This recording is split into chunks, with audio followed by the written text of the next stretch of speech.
Hello, and thank you. I'll try to be as brief as possible. First, administrative matters, always. There is a shuttle that will leave the school at 3:05 to go to the train station that will take you back to Manhattan, if that is in fact your destination.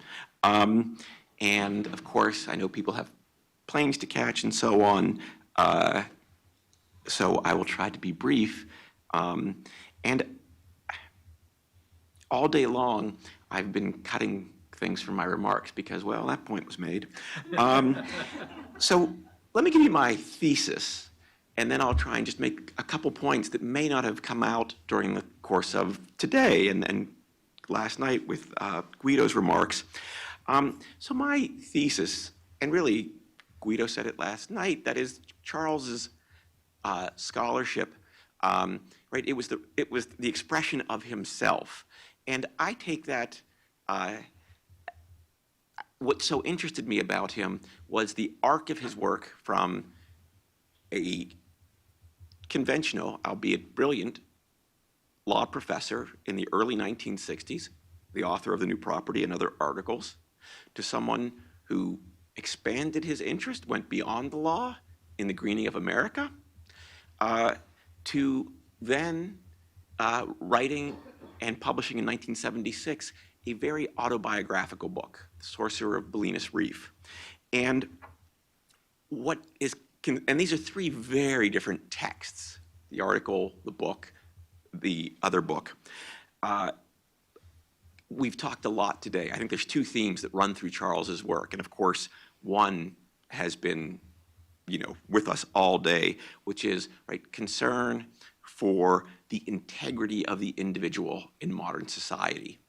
The second, and it's been there, but I don't think not as fully discussed, the concern for authenticity.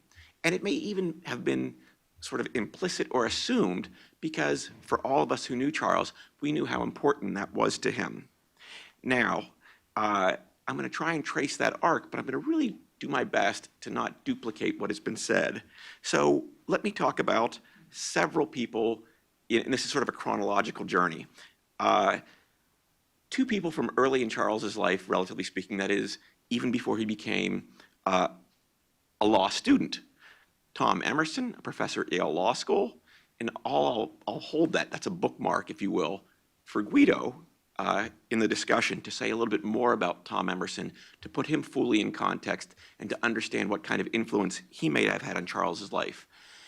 The second, also a Yale Law School professor, Guido will talk about Fred Riddell. Now, why does Tom Emerson matter? Because before there's Tom Emerson, at least as it relates to Charles going to law school, there was then Professor Erwin Griswold of Harvard Law School, who interviews Charlie. He's a graduate of Oberlin, where Charles went to college. And senior year, talking to prospective law students, Charles meets with them. Conclusion of the interview: I don't think you're a lawyer. You're a sociologist. Bingo. Bingo. But nonetheless, Charles confers with his family friend Tom Emerson and applies only to Yale Law School and is admitted to Yale Law School, very much drawn to what Yale represented at that time, legal realism and other aspects of that. Second person I wanted to invoke or to mention, Justice Douglas. If you haven't already, I suspect you have, last page of your program, that's a photograph of Justice Douglas and Charles Reich.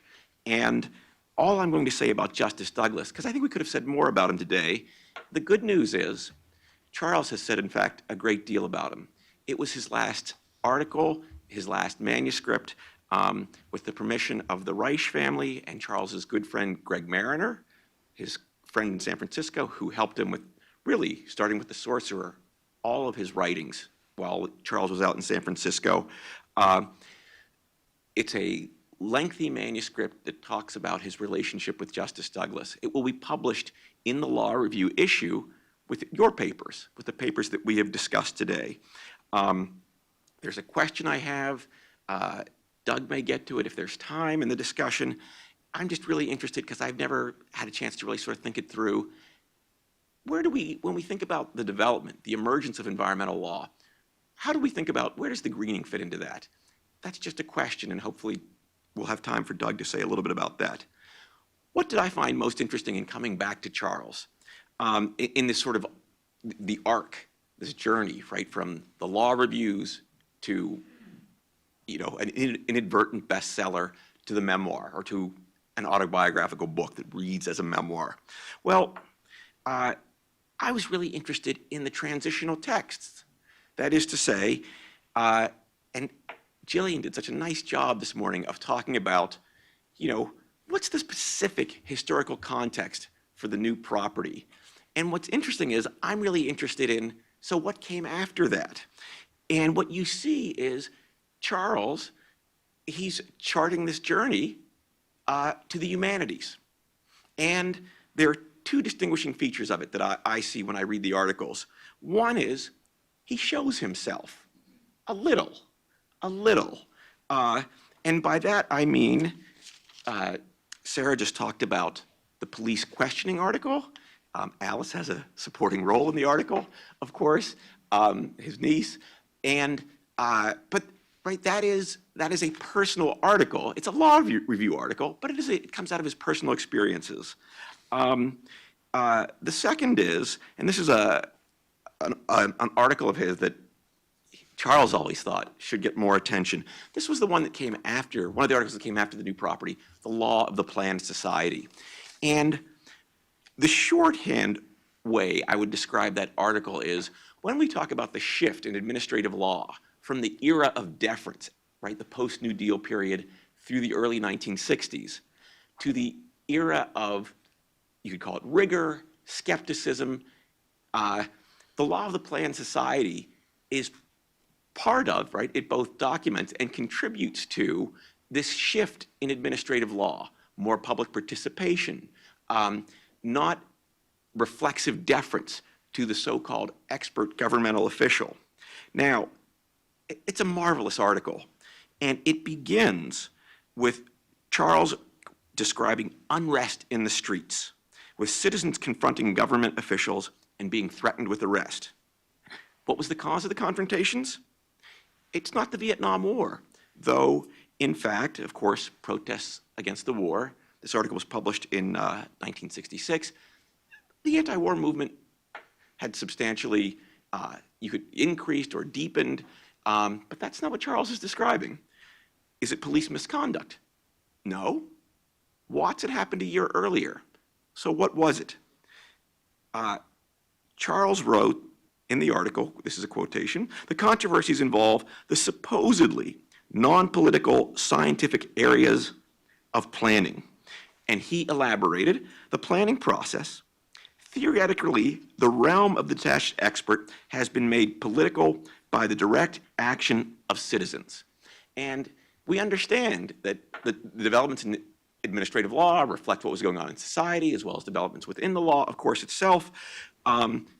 It's really a great article. Charles himself, he saw it as sort of an analog to the new property. It was the new property of planning. And I think at least once I heard him say, if only I had given it a better title, it would be as well known. Now, what I want to do with that article is Harold this morning put up, and I think Ray has quoted extensively from the new property, Harold put up the last paragraph. Marvelous, eloquent, brilliant. Here's the last paragraph of the Law of the Planned Society. It's just a paragraph. But again, we see Charles emerging, poking up, peeking out, if you will, showing us a little bit of himself. This is the planning article, the conclusion. The issue is all summed up in the supersonic plane. It can travel faster from somewhere to somewhere, but its huge cost will take money from other domestic needs, and its sonic boom menaces those who live in its path. The president, acting in secret and without submitting the question to Congress or the people, has ordered the plane to be built. Partly, we are told, in order to increase United States prestige. Is the decision to authorize the plane a wise one? has our system of planning been able to make an adequate choice among alternatives? Is the method of decision consistent with our democratic ideals? Do we know whether most people would really prefer faster transportation with it? One night last summer, there it is, right? The Emersonian I slept out on the porch of a cottage by a lake. I woke early in the morning and lay watching the fragile silence of pines, mist, and water. Suddenly, from a casually passing plane came a shattering sonic boom. In that inhuman impact, all the hitherto academic shortcomings of administrative law came home to me. Now, what was the second part of this transition? And we know it already, that is, it's the embrace of the humanities. One article, it's a law review article, but it says, you know what we should be doing in law school? More humanities. It's towards a humanistic study of the law. The second article, we've talked about it somewhat today, the Billy Budd article in the Yale Review, which is really in the modern era of law and literature, particularly law in literature, right? Depictions of law in fictional texts. It's an early forerunner of what emerges in the late 70s and early 1980s through people like James Boyd White, Richard Weisberg, and the debate that Posner engages in his law and literature book. Now, what I was tempted to do was to say, and I can skip ahead this way chronologically, was, well, what do we see in the greening that might have been there in his article about Billy Budd? And it may not pan out. But listen to the description of Captain Vere. Charles wrote in the article, "The chief agent of the law is Captain Vere," and Billy Budd explores the drama taking place in Vere's consciousness. This drama, as Charles explained, is the growth of Vere's humanity from pedantic Vere, who we know at the beginning of the text, of the opening, to someone who recognizes that there are values beyond those which the law embodies. This is in some ways a conventional view of Vere, and I don't mean that in a pejorative way, right? The tragedy of justice in Billy Budd is the tragedy of Vere, arguably, in this view. Vere's dilemma, as Charles explained, is that because he occupies a position of duty and responsibility, he chooses the law, however inadequate it may be. And as you'll see, it really resonated with me with his description. Maybe it resonates or is analogous to how he talks about, right, the limits of consciousness to thinking in the greening. The third item, and I'll just reference it because it's not a scholarly article, it was his letter to Alex Bickle in 1967, and from San Francisco, right? And it was a pivotal summer for Charles, being in San Francisco in 1967. It's an extraordinarily important time in American society. It's an extraordinarily important time, right, in the counterculture, if you will. And the letter to Alex Bickle, Laura Cowman quotes it in her book. She was invited to be here today, but she was teaching last I knew, and so I'm sorry she's not here today because, you know, so much of her work is about what we're talking about today.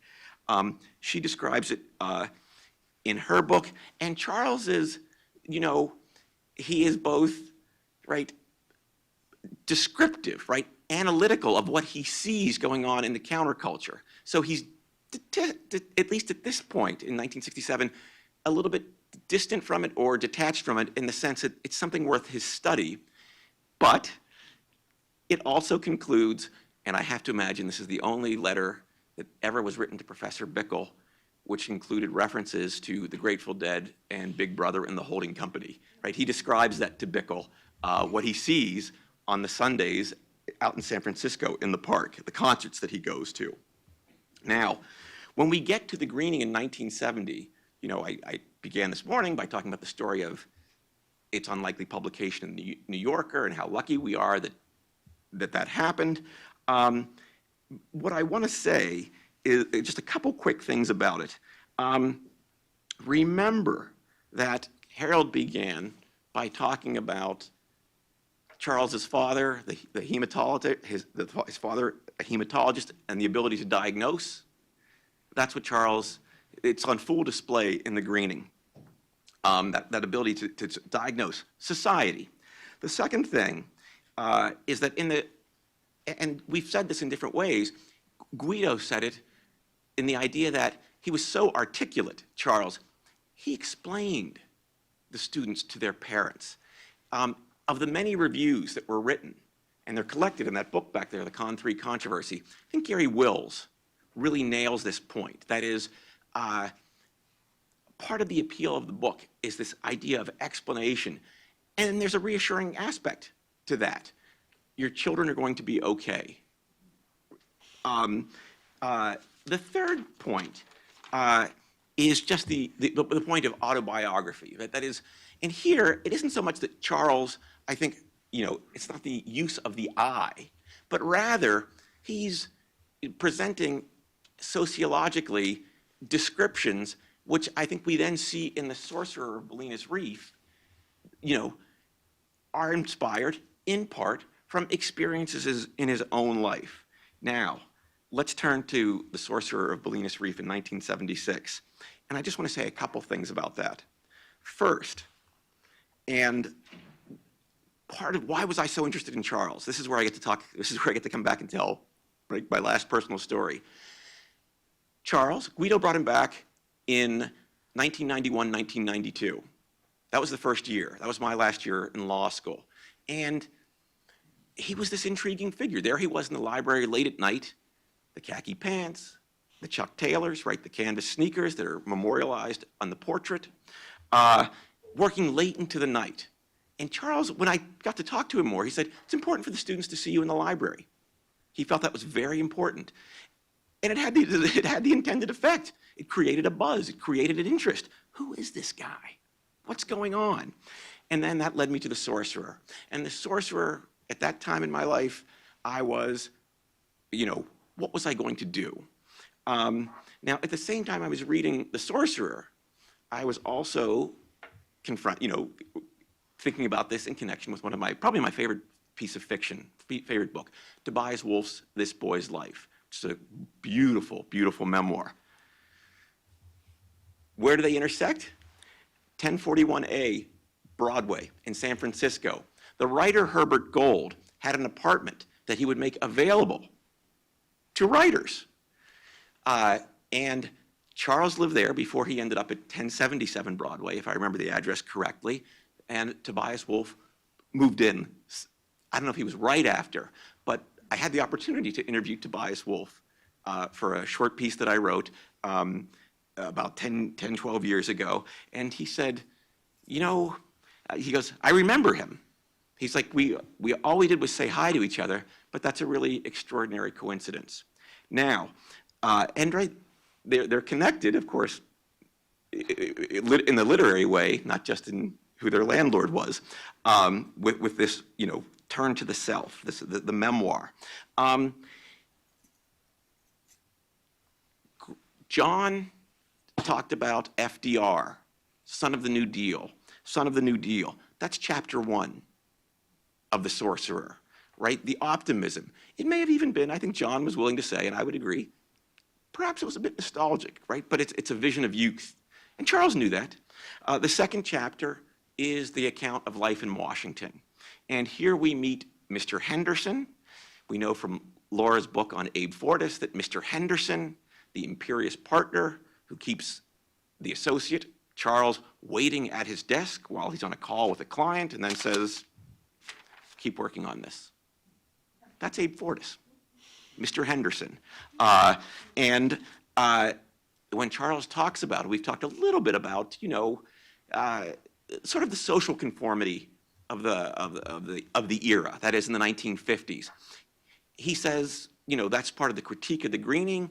We get to see that in The Sorcerer, that in fact, it was something that he wrestled with personally, and he shared that with us. Why does he do that? I think he took very seriously the idea of, the commitment to being candid, was part of living an authentic life. I thought that was very important to him. Two more points about that, and then I really will stop. First, Charles's friend Greg said, right, and Guido mentioned this last night, aesthetics, Charles' love of beauty. Charles loved music. And he said, Greg said when we talked about it, you have to understand that book, The Sorcerer. Each chapter is written, I may get the exact quote wrong, but right, in a different key or a different note, a different chord. And that just, of course, that makes sense. The second thing, and Karen said it nicely today when she said, in part because of the sorcerer, we think, well, he was lonely, or he was isolated, or he felt, and the answer is, and this comes back to Charles's own view, he goes, you have to understand, the greening and the sorcerer, they are companions to one another. They are bookends. One is optimistic. The other, right, takes place in a different note or a different key. So this is why I always want to sort of describe it as autobiographical, but not necessarily, not entirely a memoir, because Charles himself knew, that is, he appreciated the sense of community where he was. At the same time, he may have been in part, half in, half out, detached, but part of. He had fond stories about working at Arnold Fordyce Porter, even with what he says in chapter 2. And this brings me to the very last point, which is the last chapter of the Sorcerer of Bolinas Reef. And that's where he summons you, right? Summons you to Bolinas, right, across the Golden Gate Bridge. And it's very self-consciously, very intentionally written to be Whitman-esque. Whitman-esque. What else can I say? And I say this with love. I say it sincerely. Charles contained multitudes. We loved him, and we loved all those sides of him. Thank you.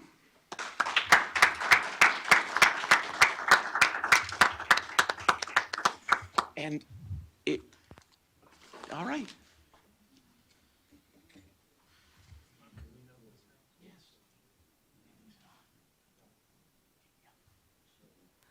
So we have a few minutes left for some comments and questions. Dean Citron wanted Judge Calabresi to say a couple of things. Rodger asked me to say something about Tom Emerson and Fred Rodell. When Charlie came to the law school, and I did, the law school was described by Leon Lipson as being made up of old Turks and young fogies. The young fogies were Bickle, Wellington, Goldsteins, all the people who had come on and who were extraordinary, lived much more normal lives, and the old Turks were people who lived rather wild lives and who had very wild ideas. In very different ways, Tom and Fred Rodell epitomized these. Tom was known as Tommy the Commie, and Fred was known as Fred the Red. And actually, while Fred in faculty seemed the wilder, he wasn't politically that far out. Tom instead was like the anarchist in Man and Superman, who makes extraordinarily long and boring speeches and carries bombs. And Tom carried bombs, intellectual bombs, which were the things that really moved Charles intellectually, because Tom was a genuine radical in everything, except in the running of faculty. In faculty things, he was extraordinarily conservative in grading and things like that, which caused a great crisis for him at the end of the 60s when the students were asking for changes in revolutionary ways, and people like Bickle and Wellington, who were rather sympathetic to the changes, were against it because they were being asked for in revolutionary ways, and Tom instead, who was against the changes because they were more radical, couldn't oppose them because they were asking for them in revolutionary ways. The influence that Tom had on any number of people because of his deep-set radicalism is enormous. He was an intellectual influence on Charlie. He was, incidentally, Clarence Thomas's favorite teacher. When Clarence Thomas in the school was a radical walking around in dungarees. Tom had one thing in mind that he wanted to accomplish other than his general left political, and that was to legalize abortion. And he set out to create a right to privacy in Griswold with that specifically in mind. I know that because I talked to him and told him, if you argue Griswold on privacy grounds, you will lose Black, just come back, and you will lose Potter Stewart, and you will only win if you are able to convince Harlan. And he said, no, no, no, no, that won't happen. And anyway, that's the way I want to argue. I gave him another way of winning Griswold, which would have had Black with him. Emerson rejected that because he knew what he wanted to do. The interesting thing is that his view of privacy was so focused on that, but the fact of his view on privacy influenced Charles's view on privacy in a much broader way, and in a way much more interesting than the result-oriented one. There were other ways of getting to grow and so on, but that had an influence on Charles which went way beyond what Tom was doing in that. Fred's influence on him was very different. I'm not sure he had much influence on him as a teacher, but Fred was a great friend of Douglas. And it was Douglas who essentially said to him, pay attention to Fred. And Fred's influence was of a different sort, because Fred had given up the life of the ordinary scholar and written, woe unto you lawyers, farewell to law reviews, and so on.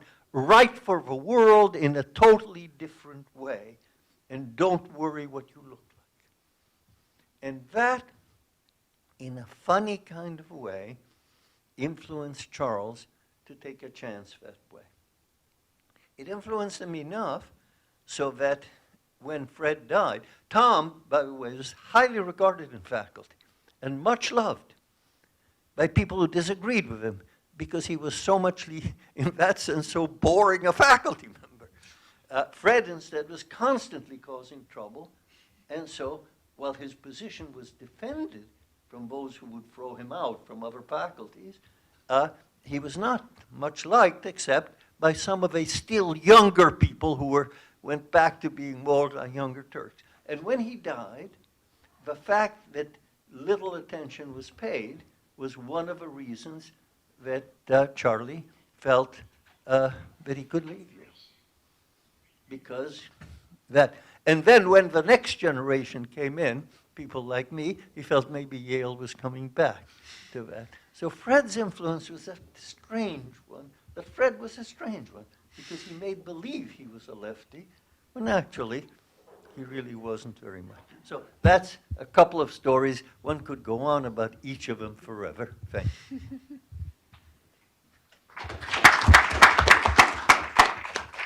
Thank you very much, Judge. Do you want somebody else to make comments? If people, Doug, would you like to? If people have time. I'll try to be very brief. I know some people have transportation to catch. Rodger asked me to say a little bit more about sort of Reich's perceived influence on the environmental law field, I won't at all purport to speak for the field. I'll just say that my sense is that he's seen as part of sort of the road not taken. So in the late 60s, early 70s, there's a view among folks like I would put Reich in this camp, I would put Joe Sachs in this camp, a number of others, that to really ensure right relations with nature, we need to embed environmental sustainability into the Constitution and make it foundational, make it part of the DNA of the legal system, rather than just contingent on political outcomes.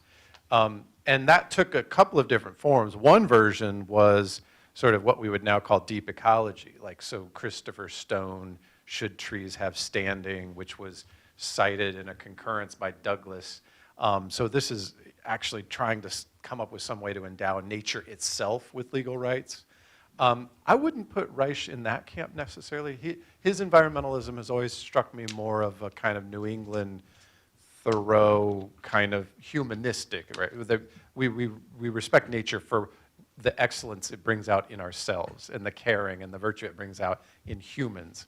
And so in that version, there was a serious attempt, and Joe Sachs was really the spearhead of this, to create environmental constitutional rights in which any ordinary citizen, irrespective of legal constraints on standing, could hold the government to account for failing to protect the environment.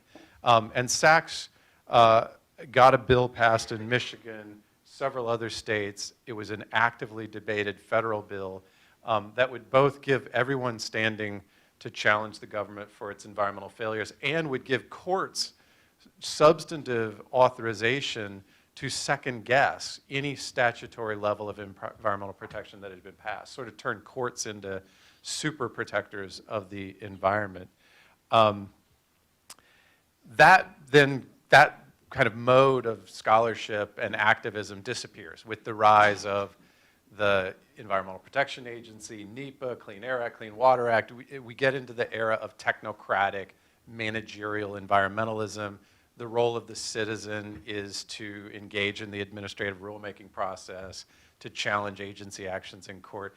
And for me, I would predict that Reich would see that as a kind of loss of direct engagement of ordinary people in the securing of natural sustainability, which ultimately secures liberty.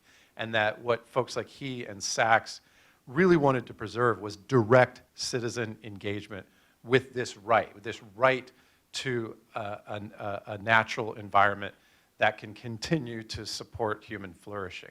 Once we put it in the hands of the technocrats and the bureaucrats and the judges through administrative law, we've lost. And looking here, 50 years later, I can safely say that they were right, we've lost. And all you have to do is read the Ninth Circuit opinion 2 weeks ago in a Juliana case in which an NGO called Our Children's Trust is trying to hold the federal government to account for its multi-decade failure to address greenhouse gases and the climate change problem. You read the opinion in that case, it's 2 Obama-appointed Ninth Circuit judges who write, yes, there is an existential crisis. Yes, the government has known about it since the Johnson administration. Yes, the government has done nothing, and in fact has actively supported and enhanced the fossil fuel nightmare that we're all embedded in. But we as judges have nothing to do. The holding technically goes on standing and a failure of so-called redressability. I'm calling it political standing because it's just the political question doctrine. It's judges scared and therefore self-negating and absenting themselves from the most important policy issue facing the planet. It's disheartening.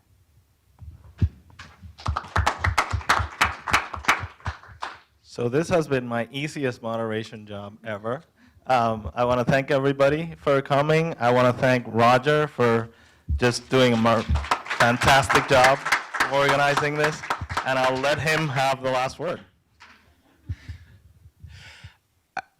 I hope you're not supposed to be on the 305 shuttle. Thank you. Thank you. Happy to keep talking one-on-one or in small groups. happy to depart. It's been a wonderful 24 hours. Thank you all for being part of it.